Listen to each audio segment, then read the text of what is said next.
Guys, welcome to this very special spoiler episode of PULP Kitchen. This is a bonus where we're going to be talking about season 4, the final season of Succession. This is going to be a spoiler conversation, so if you haven't yet finished Succession or watched any of it, please stop, do not listen to this. We are going to be going into the plot in detail, giving our thoughts, our review. We did a first episode of Succession. Did we do the first episode? We talked about Succession season 4 impressions. I think so. A few weeks ago. If you want to check that out. But guys, this is going to be spoilers for Succession. You have been warned. But yeah, so it just, the finale was what, last week? Or maybe 2 weeks ago now, so we're a little bit behind. Yeah, but enough time for people to gather their thoughts, and people have sent in their thoughts about what they thought about the final episode as well. Yes, we did a nice little call out on social media once we'd seen it to ask you guys so you could provide us some commentary that we'll get to later. Thank you so much for sending those in.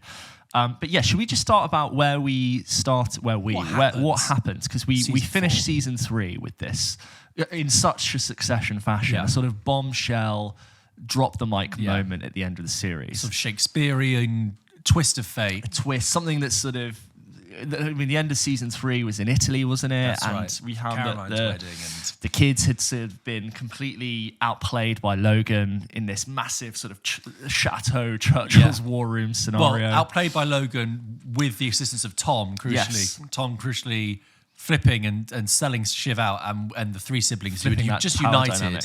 to get them, and their mother as well, you know, serving up a loophole in their contract. So the kids are scrambling, basically. Yeah, cast out. Tom and Greg are in. And for the first time, the kids are really unified, right? Yeah. And they're sort of, we're going to go and try and do this. But little do they know, basically, Logan has... What is it again? He's sort of like signed over something based on an inheritance that fucks them. No, it's that they... I think it was Caroline, the mother, had like... But due to her rights in the inheritance, it protected the children's right, and I think she forfeited that in order to benefit her new relationship with her husband. That was it. Anyway, but then of course the season 4 begins, and the three children are united in a separate project away from Waystar Royco. And meanwhile, Logan is in the process of trying to finalise the deal of being bought, buying Waystar in its entirety by Matson, who owns Gojo, exactly. Swedish new tech by billionaire. Alexander Skarsgård, completely unhinged, and it's sort of completely insane and off the scale. Who has this very cool, stylish and relaxed persona, but is also so chaotic. It's kind of like a tech David Guetta. Yeah. And he sort of gave some really interesting, I think, thoughts in, it might have been season 2 or 3, where he shows that he's actually just really bored and disaffected by money. Like he has a really sort of interesting motive, which is like, I know how being rich is not fun. I want to just sort of manipulate people and sort of morph this world for myself. Like sociopathic. And I did find whenever Alexander Skarsgård came onto the scene in any episode, I was immediately like, oh, there's just like this unknown quantity, this unknown presence in there. So yeah, the spectre of that is looming. We were told this would be the last season. And we were told this would be the last season, and we're heading into it. And obviously we know that there are still bits of the deal to be finalised. The kids try to, they first take a swipe at Logan by buying Pierce away from Logan, even though Logan wants it, because Logan's got his eyes of selling Waystar but keeping ATN and really getting Pierce and building it. Logan versus the kids, and they're going to keep bidding each other and fighting. Yeah. And then you have Tom on bits Logan's and pieces, side. and then obviously Connor's getting married in this sort of really sad, but maybe slightly inherently do they love each other wedding with Willa. The dregs of his presidential campaign. Boom! Logan's dead. Dies in the Episode airplane. 3. You know, he's on the plane. There's emotional distress. And then this is episode 3, which was... took everyone by surprise. I think, what was really interesting about episode 3 was it was unexpected. And I think in so many ways, I'll get onto this later, I'll compliment the show for portraying death in a way that is often random. You do not ever... It's very rare that you get to clean. You finished all the things you have to say. You've done all the things you have to do. Yeah. And I think what that episode captured really well, because it's basically the real-time processing of his death. It really captures the feeling of the whole world standing still when someone dies and everything else seems to stop, and all the kids processing it in a different way. And I think that episode was really, really quite... It would just completely blew you off kilter of what you thought was going to happen. And then you get this kind of like post-death shock, trying to scramble about what the future is, who takes over. All like Jerry and Carl realizing that they're all at risk. Who do they side with? You have the kids versus the old guard. You have the Jerry, the Carls. This note that's been left scrawled, like barely underlined, or crossed out, and Yeah, it's almost got this Kendall, yeah. for Kendall, yeah, and then it's their sort of the side they take had their just sort moment, of yeah. unravel, and basically it's anything goes anywhere. So now. they see their opportunity, and he and Roman take it, and Shiv is left out, and Shiv, out of anger, starts to sidle up to Madsson. They go to Norway. They have this whole retreat where all the power dynamics are great. You're not sure how he feels about Tom. Greg seems to be doing okay. They do this thing where they write in the gondola up, it's 144. That's what we want. Anything lower, we tell them to fuck off. Anything higher is a win. And they do this amazing thing where, in order to negotiate with Madsson, they have to go up in a sort of Mount Olympus style to the top or like of Bond villain, or Bond villain. It's this massive thing where they look down on everything and decide and throw numbers at each other over what to do. Madsson sort of says, I will give you 180, but I want ATN news. Yeah. Which And makes also them feel conflicted about it. Some great bits where Madsson is like, he's always playing them the whole time. So they turn up with all the Carls and Franks, and Madsen's like, oh, I thought it would just be us talking. I don't need all my guys. Yeah, they send them away, and it's just him and Roman and Kendall, and they sit down, and like Kendall starts to go into it. And he's like, yo, so I think should we just like get into it? Is that all right? And Madsen's like, yeah, but like let's relax, let's be us, let's be me. And he's okay. And he's like, so.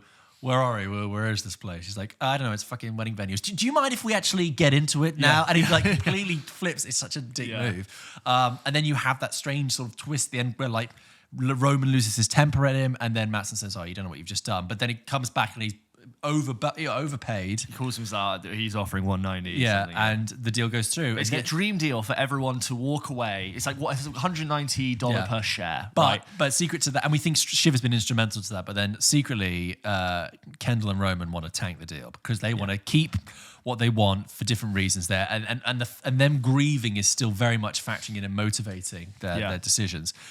You then get this really quite... Also, sorry, the idea that they want to succeed Logan. They want to be the one to pilot ATN News, which is the moneymaker. It's the thing that influences the presidential election, which is actually happening similarly. So it gives us this extra, you've got a president in your pocket. They want to be the ones to take it forward. And then you get this, obviously in the background, Shiv is pregnant. Then you get this kind of chaotic episode where it's like them back on home turf and Roman and Ken trying to run things. You've got this press announcement. And then you move into a pre-election night, and it's this sort of event they've inherited from Logan where it's anticipating, and you've got the sort of business and news coming together. And then it's election night itself, and you've got the real ugly side of the puppet strings that media can play on politics. Yeah, really interesting to see that. And a real sort of the whole country in their hands moment. And Shiv having this prick of conscience because she's pregnant, and this sort of real horrible conflict with Tom, and obviously that horrible row they have on the balcony. Yeah. And then the election result gets kind of swung, but in a way that kind of works for now, but might not actually. It's the thing about calling an election sooner than it necessarily needs to be, which influences because of some event off screen about a fire in a voting centre. There's uncertainty about the numbers, and that's like a disruption of the democratic process, right? Like obstructing people voting. They is a big thing. see their opportunity as media to sweep in and call that state for Jared Mencken, the Republican, even though it's uncertain. So they call that, but because they call that means that the next state that can be called means that totals up to a victory, which means they then have to call the election in favour of that and there's president. an incentive to be a news story that calls the election for viewership. Exactly. For all sorts. And in the back, and they're also calling the candidates as this is happening. They're very much in conversation. It's not like they're asking for favours, but it's like, well, if you were to scratch my back, we could have a very interesting relationship in the coming years to do with regulation and news. And then as soon as Mencken becomes president, he has this sort of immediate sort of, oh no, what have we done? Kind of real dangerous element. Then you follow that episode with immediately it's Logan's funeral. This whole sort of series is taking place of 2 weeks, maybe a 10-day period actually. Yeah, to be fair. And you have elongated huge, funeral. where basically every single character is in succession. In it, you have Mencken turning up as president, you have Madsson turning up, and there are all these factions. Shiv is still trying to play Madsson against the guys. There's always this Kendall's sense that we're using Hugo to we're mourning someone who everyone secretly knows was an asshole and a tyrant and politically awful. And even then trying to fight over their legacy, and Roman chokes, can't do it. Kendall does it. I mean, we're talking about this. Roman completely unwinding almost towards the end. Yeah, and there's that moment at the end of the funeral episode where Kendall looks at the sarcophagus. No, looks at the big coffin. the tomb. No, the tomb where sorry. looks at the tomb and as if to say, Thanks, Dad. I got it from here now. Yeah, that's me. I got this now. And it's about, right, Hugo, come with me. We're going for gold. And then you go into the final episode with them wanting to tank the deal.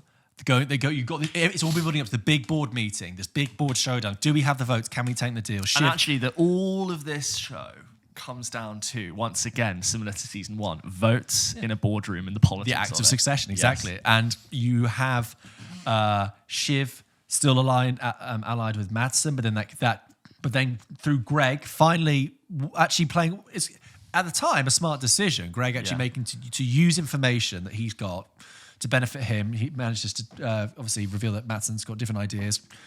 Shiv goes with the boys. Also, this idea that Madsen has inflated his numbers in some like really key markets that makes like his valuation different. Yeah. It's and then Shiv realizing that Tom is who actually Madsen's thinking about tapping up. There's this great moment in the final episode where we'll talk about it in a bit, but like where between Tom and Greg, where they he gets him in the loo and sort of like Tom pushes him and Greg probably slaps him back. And I was like, really good for you, moment, Greg. Like actually getting him back. And then obviously, as we know, it builds to this final. We have this great family moment in Barbados, and Roman is still. And Madsen reveals to Tom that I'm not really. I don't know about Shiv. I don't really know about Shiv. Yeah, she's this, but I was thinking, you. Yeah, and just like really like almost offhand, he plays it like he's just thinking of it on the spot when really he's just completely unwinding it. And Tom is essentially given the keys to the castle keys on the as press, a puppet, basically. So you will be a shit eater, but you'll be my shit eater. And you'll technically have won on paper, but I'll be still controlled.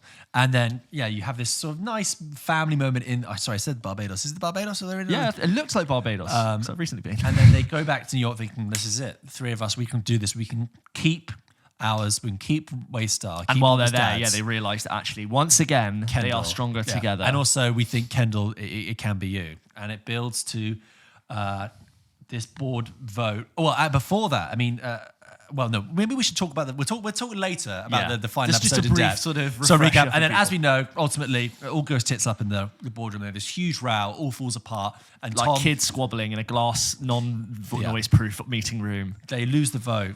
Tom takes over. Tom wins. Tom wins. Tom keeps Greg. Shiv kind of gets a no-win, no-loss thing. Kendall's done. Well, Shiv very Roman's much. out. I look at that final shot of Tom and Shiv, and it's interesting how, in order to survive, she had to become their power dynamic completely shifted from the end to where they were in the beginning, and she's almost had to be subservient to Tom. There's this moment where Tom, like very coldly, without making eye contact, opens his palm.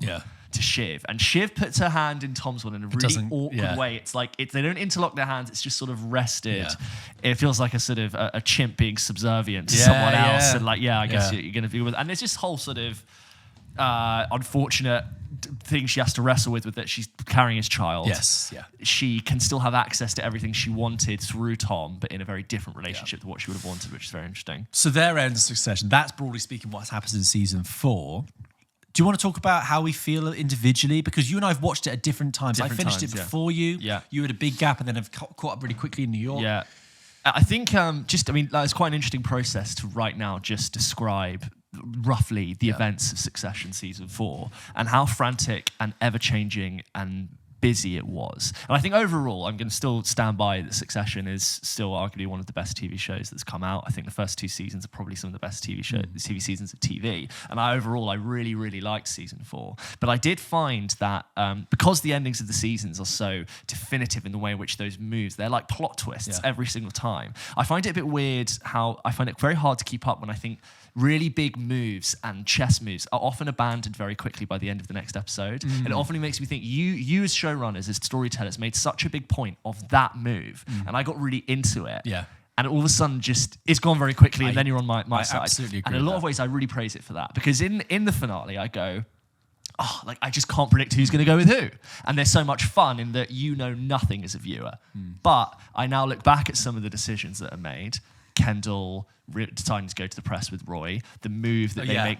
I thought that was such a great move when the kids decided to be on the same team for the first time, and I really thought that would set the tone for how season 4 was going to go, when really that move's actually not that important. It just happened to be at the finale of season 3. That point you make about Kendall doing the press conference at the end of season 2 is actually a massive thing, because throughout the season, even when he was named as like temporary CEO or whatever, I was like, you went on TV on public TV and denounced your father. It was a huge move. How is anyone... And for that for character, credibility, it meant a big moment for Kendall. Yeah. And I think Kendall's is one of my favorite characters. I think he's fascinating, but he really regressed. They'd made the decision to have him regress to his season 1 persona at the end.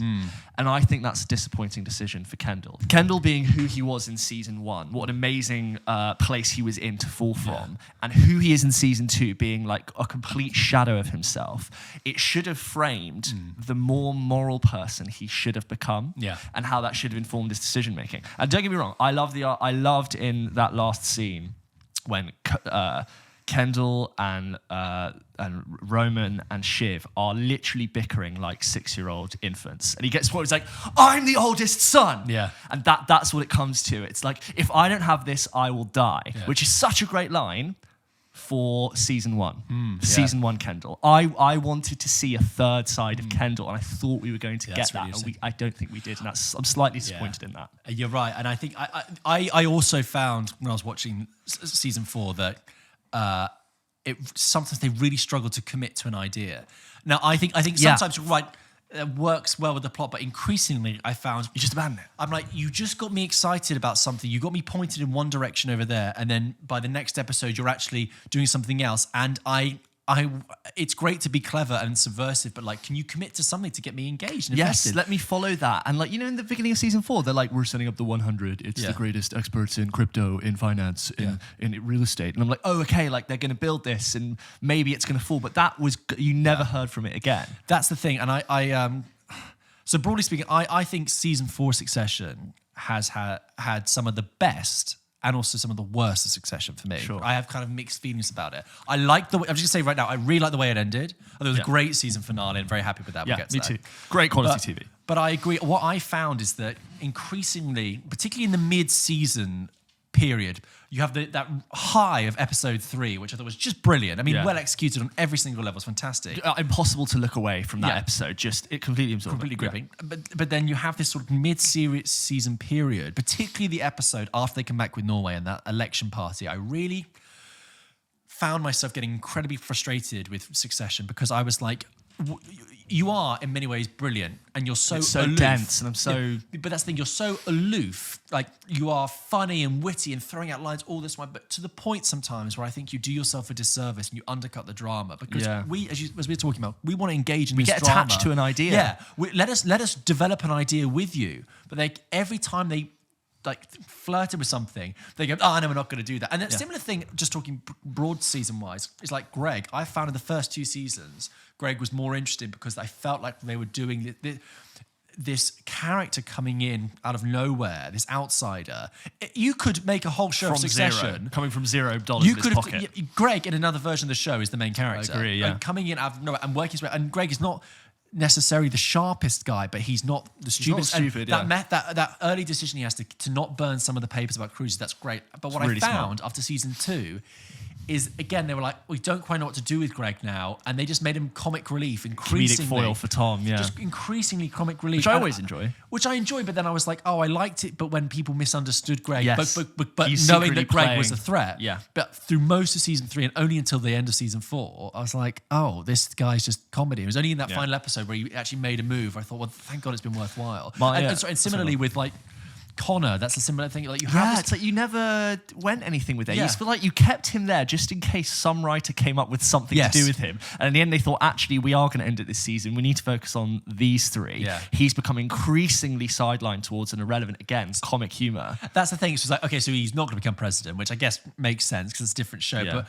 what more do you give me? And I thought there was a point, especially after Logan died, and there was a couple of points in other episodes where I thought Connor is almost going to come out the happiest with his relationship. I almost thought that huge apartment. Yeah, he's the most honest child, but he's the one who slightly deluded. Yeah, when honest. he says to Willow's like, "Are you actually marrying me for the money?" And like, they have this kind of acknowledged lie, but actually, it's not. He's just as deluded. I will say I do like the way they leave Connor with the very sad look on his face when he realises, when he's like, "Yeah, I'm going to go to Slovenia and Willow's going to live here," and he's just so sad because he knows.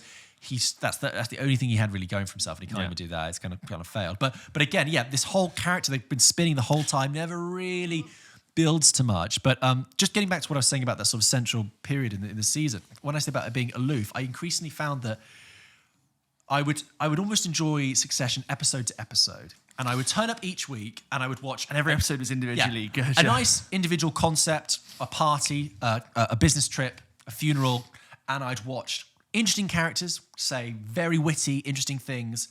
And that's fine. But what I found is as a cumulative build, I really got frustrated, like I said, that mid-season point by thinking, well, what is your goal here? What are you actually doing? And it's funny, I felt like the show was actually turning its back on us as an audience and being deliberately cryptic. And there was one point I was like... And the dialogue style accentuates that Exactly. because of how dense and flippant it is. And I get it, it's about people who can't communicate properly. But there was a point I wanted to grab them and just be like, can someone have a normal fucking conversation for 1 minute so I can understand what's going on? And it's not that we need to be spoon-fed. I was like, you are telling a story here. And if you're telling it all in Kendall speak, well, let's fucking go. It's really hard to sympathize, engage, and like emotionally connect with that. And this idea of it being the last season, but not as far as we were aware until it sort of was about to start. In so many ways, I feel like, oh, really? It was going to be the last season. But when the season plays out like that, and you're on one side now you're not. Yeah. Now you're back on the same team again. Now I'm starting to feel like, okay, you've done too many things. Yeah. Your plot is too densely mixed together that actually I think the longer you stick around with this, the more you play with the Play-Doh, it stops looking very nice. Now, that is because literally that's it. Because I wanted it to go on longer, and I'm going to make a point later about how the show could very easily go on if it wanted to. I don't think it will. But yeah, it unwinds itself. That's a really good point, because there was at that point I was watching with my girlfriend, and she said, "You know what?" She was like, I'm done. She was like, I like this show. I have my moment. It's very well made. It's very well executed. But she said, like having too much good food. I'm done with it now. And we started talking about it. And somebody else I know came up with this as well. And they were like, actually, would a Succession been better if it was just one limited 10-part series? Yeah.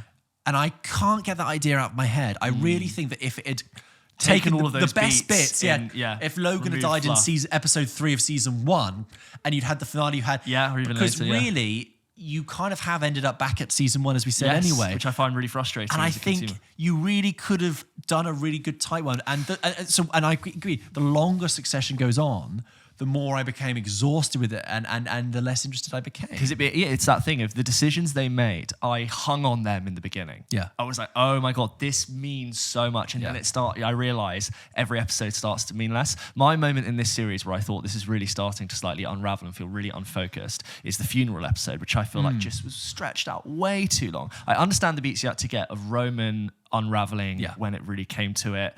Kendall not really knowing what to say, and I was just like, this is going on forever. I know we have great character moments at funerals, and it really reveals where someone is at and processing. It was like a monarch falling. Everyone, really, I think that's so smart. It just went on for way too long. I'm like, where, what? And I'm like, I'm forgetting now as an audience member. I think that's episode 7. I'm like, what's the situation? 9, Who's doing who?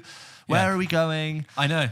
And in a lot of ways, I thought the death of Logan being that soon and cutting off his storyline, unfinished things that words he'd never said. I think the last thing Logan said to them was, I love you, but you're not serious people. Yeah. But so much of his story felt unfinished, which I think is great because as an audience member, I'm like, of course, that's how life works. But I can't help but think that you have missed an opportunity to finish off more with that character. Yeah. I do feel like Kendall and Logan could have had more to play there with Kendall's character. Yeah. And like Roman and Logan had an interaction in the early episodes of season 4 that I thought was really interesting and was going to come up later, and it kind of did. Again, it felt like a back pocket loophole for the writers.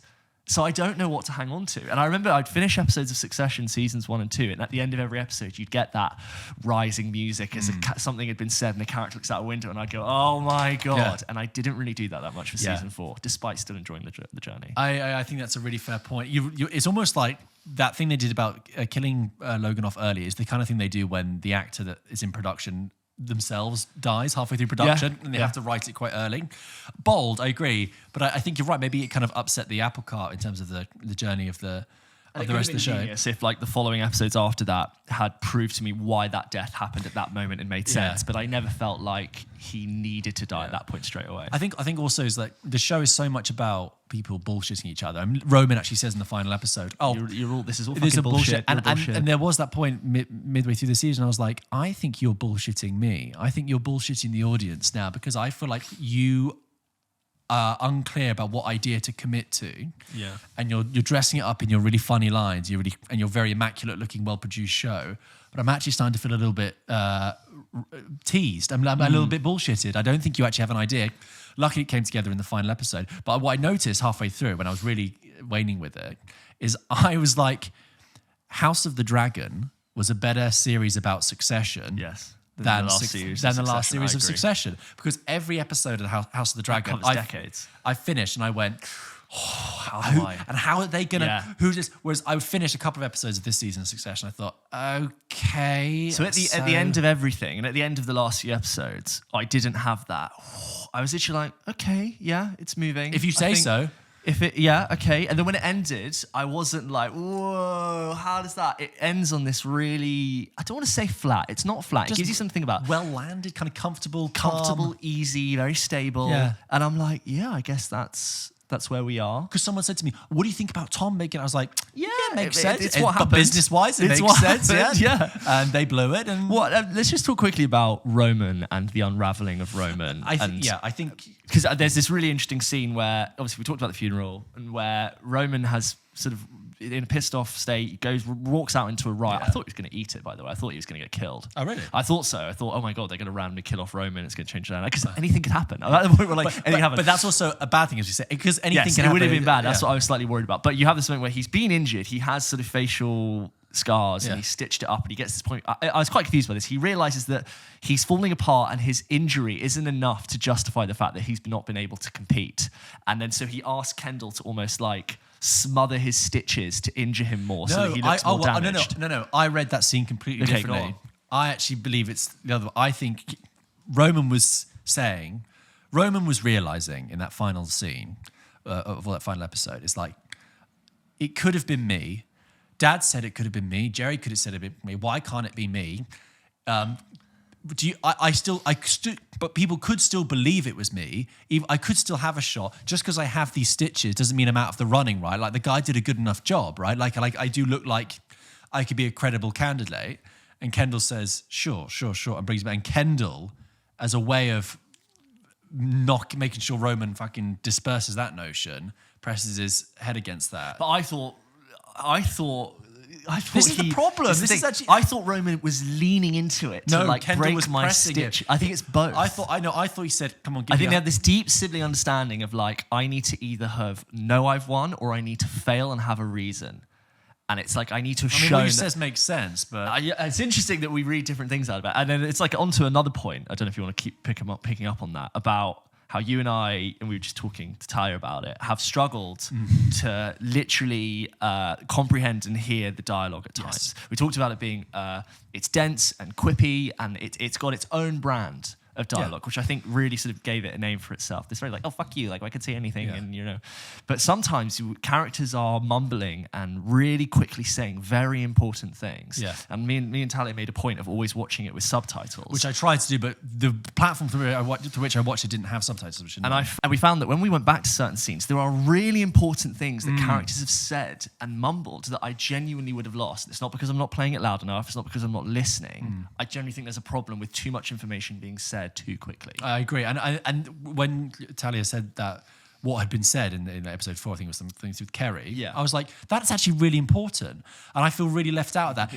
And sometimes watching Succession feels like being at a party where you're trying to talk to your friends, but they're in other rooms and you keep hearing, you're outside of the circle and they're muttering something and you're catching snippets. But after a while, it's not a way to engage someone. And it's like all the actors maybe have got all these great ideas about the extra levels of depth that their characters have, but they're only given these very brief windows to say it. And it's actually like, no, come on, what is that? Like, you have an idea. And that doesn't serve a story well when the story is in kind of a directionless moment. Look, it goes without saying that obviously... We're giving it a lot of grief. I think we're being fair, because Succession... does well enough. Oh yeah, it's given. And I was also sometimes people heap so much praise on it to the point I'm like, okay, like yeah, but like there is also like other people talk about Succession like they've never seen a TV show before. Like there will never be a good TV show ever again. Yeah. I find that a little bit much, but I think it's only fair to do that.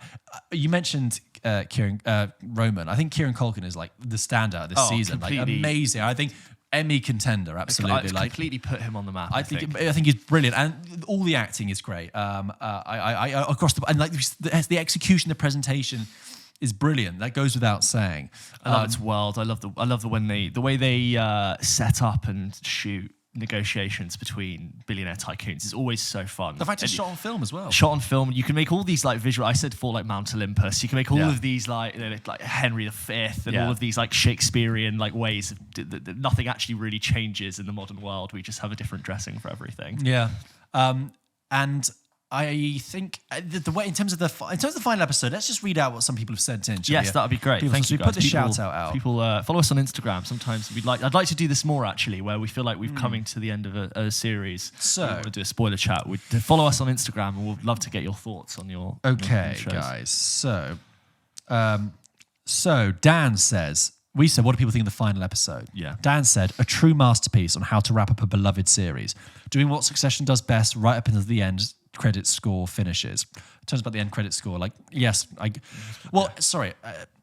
Okay, I'll finish Dan's note and then I'll say something I've just remembered. Also, side note, I've watched the voting process back so many times and I can't work out how the vote is 7-6. Kendall, Roman, Stewie, the grandpa and the man next to him vote against, unless the two other people left voted against. Oh, I mean, I have to. Do you think there's almost a little bit, that voting system, it's almost a weird happenstance that it's not, we vote round the table depending on whoever sat. Yeah. And the person that happens to be at the end can have a deciding vote. I was almost like, would we not write it down on paper, pass it to Frank, and then Frank would reveal? You're absolutely like, right. That's Of course it'd be a secret ballot, because otherwise things like that happen when they get influenced. And I'm like, that just because Shiv didn't that is play. Such a good point. Shiv didn't play that as a move. She happened to be in the seat that he just asked last.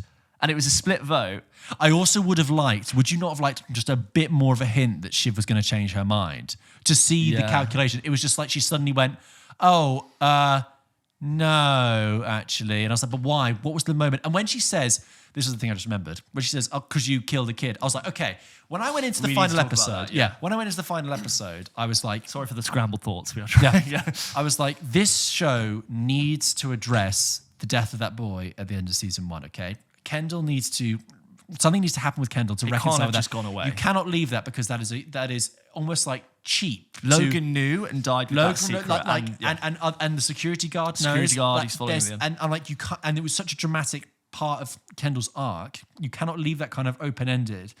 And we talked about the fact that we thought Kendall, I think you made the point, Kendall probably has to atone in some way or readdress I thought he would give himself up to the authorities. Regressing back to season 1 Kendall, which I find quite disappointing when you've done so much work. I thought he would have seen the light and realised that, like, I need to actually go and give myself up for what I've done and come clean about it. But he doesn't end up that way. And when it's brought up, I'm like, okay, good, you finally brought it up. But I thought, it's like kind of like too little, too late. You kind of just, and don't forget, remember the kid, killed the kid. So we haven't forgotten it. Yeah. We haven't forgotten it, but you kind of have. Also one thing, Anna, my girlfriend, she really points out and found she found it's like more frustrating than me. But she would be like, especially the first half of the season, she'd be like, Kendall has kids. Kendall has kids. Roman has kids. And Roman has kids. No, Roman doesn't have kids. No, Roman has no. He has no. He doesn't have anyone.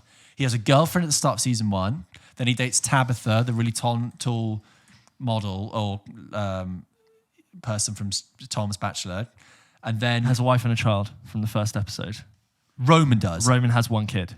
See, that's the thing. They just completely abandon that. A child. In the pilot episode, Roman has a wife and a child who are never seen again on the series. Isn't that funny? Hilarious. And like, it's not at all part of his consciousness, his character, his motivation. It's a mistake.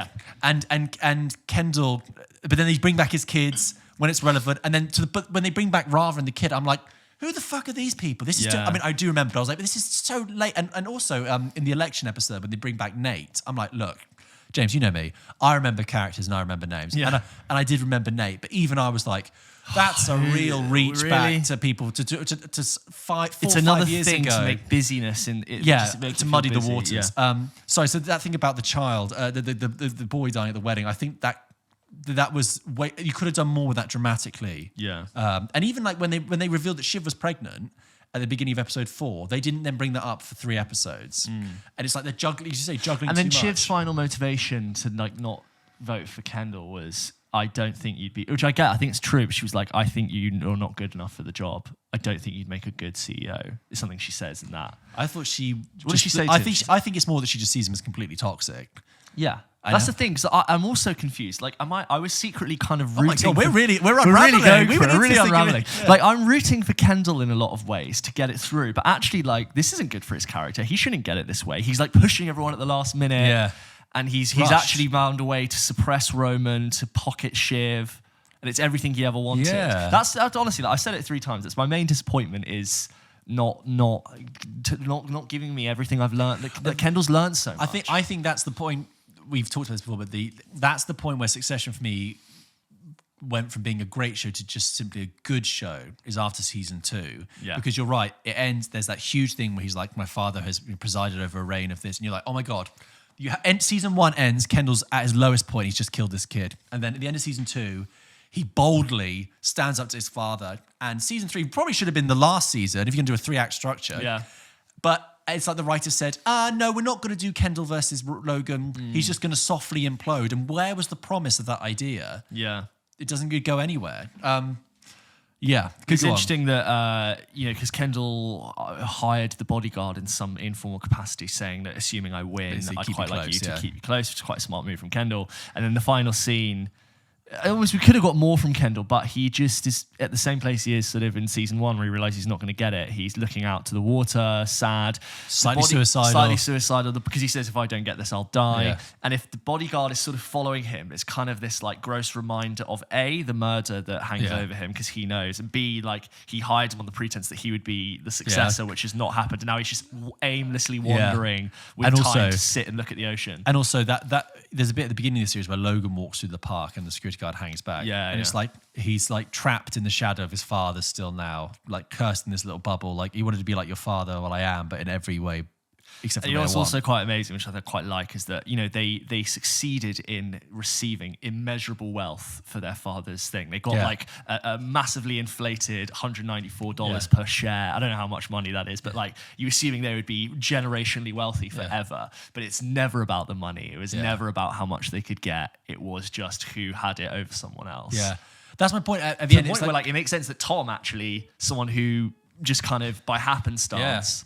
By proxy of like corporate dealings, manages to almost not fail his way up, but kind of floats his way. and to it's the top. like like we said, he's in the position, but not fully because Matsson's very much in control. Yeah. It's sort of nobody really gets it in this scenario. It was like, what was Kendall's motivation other than just, I want to be top dog and want to have power? Why I think all 3 of them lost out is because none of the 3 kids realized they could be. None of them wanted to be a servant. None of them wanted to be subservient to anything greater. Yeah. They always wanted to hold the power. Tom was happy to be subservient, happy to be flexible. Well, Tom, I think, has a more complete arc for any character. You think about who he is. He's in the beginning, he's very vulnerable. He's he's unappreciated by Logan. He's very much like not the perfect choice to be with Shiv. He's very much subservient to the fact that he's marrying into Shiv's wealth and is just very happy to be given like a corporate, even before he's news, he's just given like a corporate salary to basically like, you're part of the family, we're going to sort you out. That flip happening at the end of season 3, I thought was really when Tom became one of the most interesting characters. Yeah. And then here, this whole dynamic of, he's made it, but in his own way, he's not really. Yeah. And here's what, just before you go in, I have this idea that I don't think they should, but we know what Hollywood's like. They could very easily do this. That where those characters end in season 4 could very easily not be the end of Succession if they wanted to. Nobody really died or is complete in their narrative. You could the way that Tom and Shiv end it is that they have not completed their arcs as people. You could very easily have them cut to 5 years in the future. Matsson is completely unhinged or has killed himself or has died or is like losing it.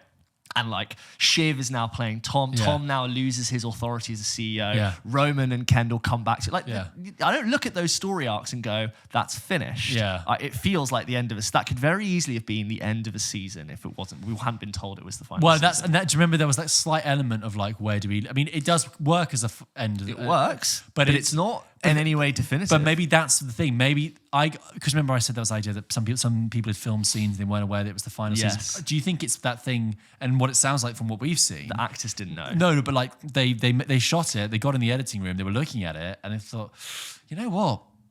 We could just leave it here. But if like close your eyes, I tell you there's another season, you can go, oh yeah. I could just about picture it. You could just about picture it. The only major Cut thing 5 years later. that obviously counts back from that is obviously Logan, but it's called Succession. It needed to happen. I'll just read out a couple more, but I think this is really interesting how we are. I think this is we're being very critical. So I think there's so much of the plot you and I want to really. We're try being and critical, understand. but I also think it's only fair because Succession has so much praise that it's okay for us. It can take it. It can take a bit of criticism. But I'm starting to realize I'm like I kind of also what motivates me is also that I do get annoyed or a bit frustrated when I hear people like just bending over backwards to like shower it with adulation when I'm like, yeah, okay, but like it's not the best thing on TV. It isn't the best thing on TV. No, I agree. But it was. I think in its prime, it really was the best of TV out there. First but I think we've had 3 years of it sort of just being shy of that. And I think there is this idea of like Succession is a new show, new IP. First season came out. Season 2 is also. I think everyone was like, oh my god, this is the best new show. You've got to watch it. I think there's a sense of urgency. You need to see it. I've seen this thing. It's really good. And I think that's where that comes from. So I'm just going to read out a couple more. Yeah. This is from... And like we said, because the last person who just said that, we went on a huge tangent, but they said that it was a really great finale. I do think technically it's a very good episode. I think our notes more come from the season as a whole and how you tell a story through 10 hours of TV. Okay, I'm going to very quickly read through these in an uninterrupted way. So we have one from Emily, who is a regular listener, who says... I loved the end goal of Tom ending up on top. However, I'm still trying to analyse the final episode as I think there was something missing that I can't put my finger on. I don't know if it was the lack of humour in the final episode or the haste in which Matheson chose Tom to be CEO. I would have liked to have seen a little bit more of what Roman was genuinely thinking about everything as he was flip-flopping between selling, depending on others' opinions. Loved Shiv's ending, and I thought it made complete sense. She's closer to the top being married to Tom than she would have been being her sister. I would love to know your thoughts. Whether you think Logan wanted his company to end up with Tom. So it's almost like their love is I think he wanted it to end up with Matheson. I think he was happy to sell, but... So it's almost like their love is completely hollow maybe, and it's just she is there to succeed in any way that I can, Amy says... she asks, I need you guys to debate whether Kendall is dead, even though he absolutely 100% is. I replied and said, do you mean like metaphorically or what? I don't think it's 100% anything. Amy says, as in, like, he didn't die in the show, but I'm almost certain he commits suicides after the credits. I did think he could jump into the water, but I did have this theory before Jeremy Strong said he tried to go all method. Apparently, Jeremy Strong has said he tried to go all method and leap into the water after filming. That's so Jeremy Strong. I'm gonna jump in, right? Generally, Ken was painted to have absolutely nothing left. His whole life was him expecting to be CEO, and he says, but several times he might die without it. No, it was in season 1. I know that very much defined. It's hard. Then the final blow is Roman revealing to the audience that his kids aren't even.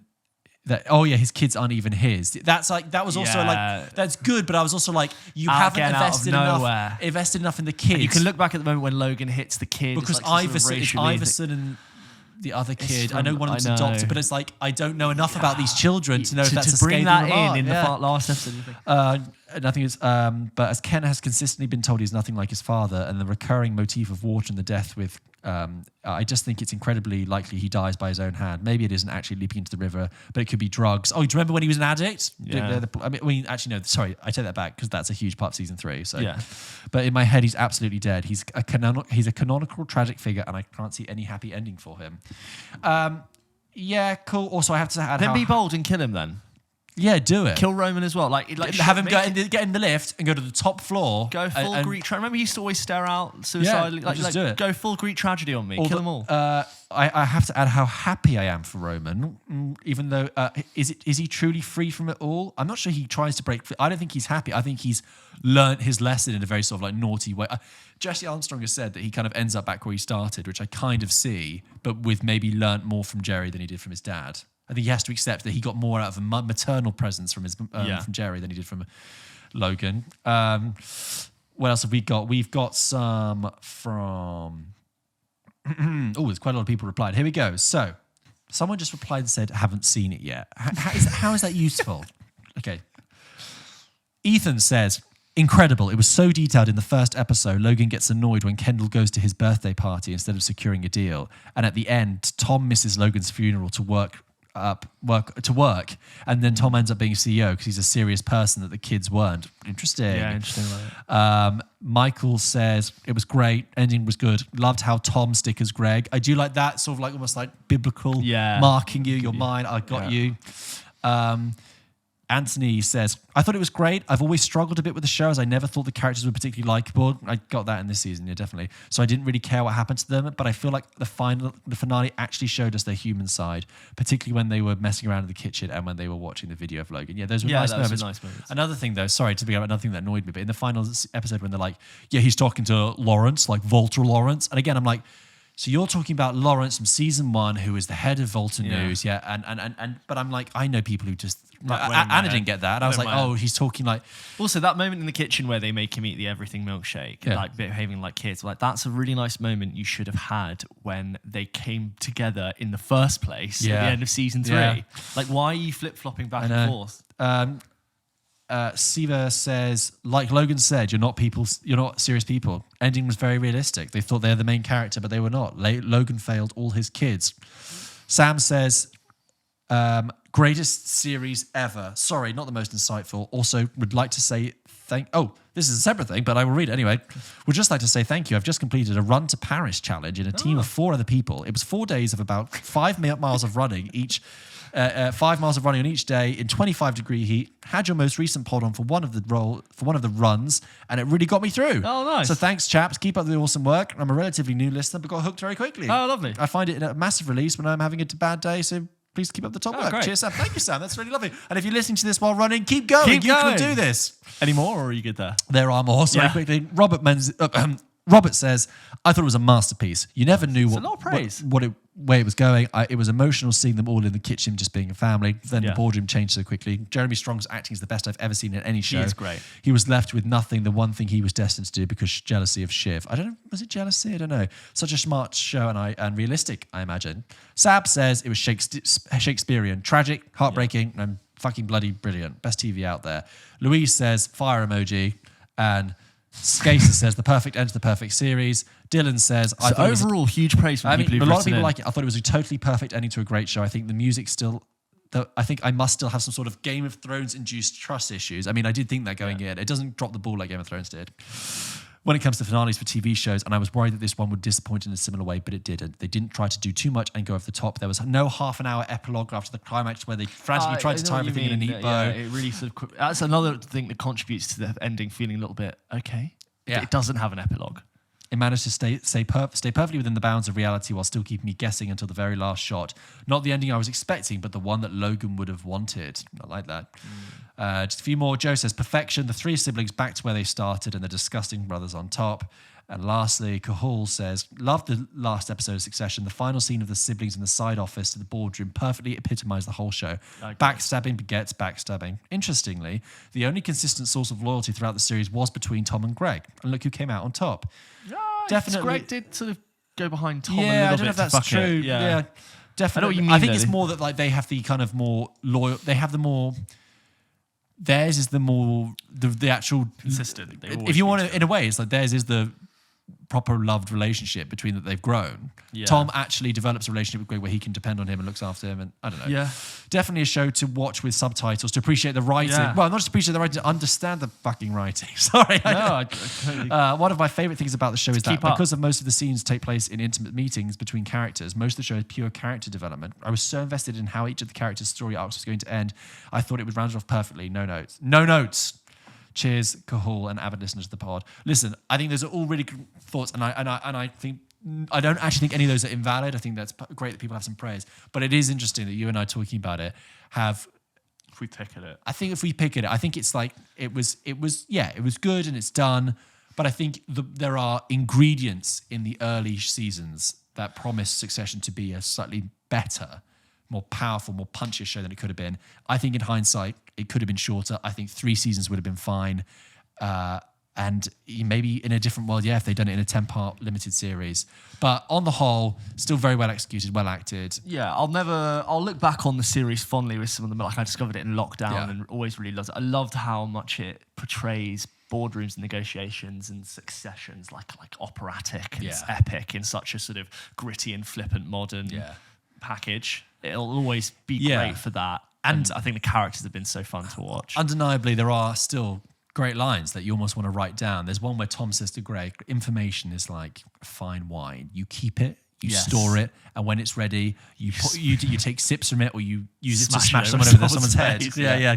Well, it's interesting to hear you guys talk really favourably about it, and I'd love to hear, after hearing what George and I have to think, if you had any other similar thoughts. I don't think we'll do another huge conversation about it, but maybe in passing on the main episodes, if you had some thoughts about what we said about Succession, please do write them in to hello@popkitchenpodcast.com.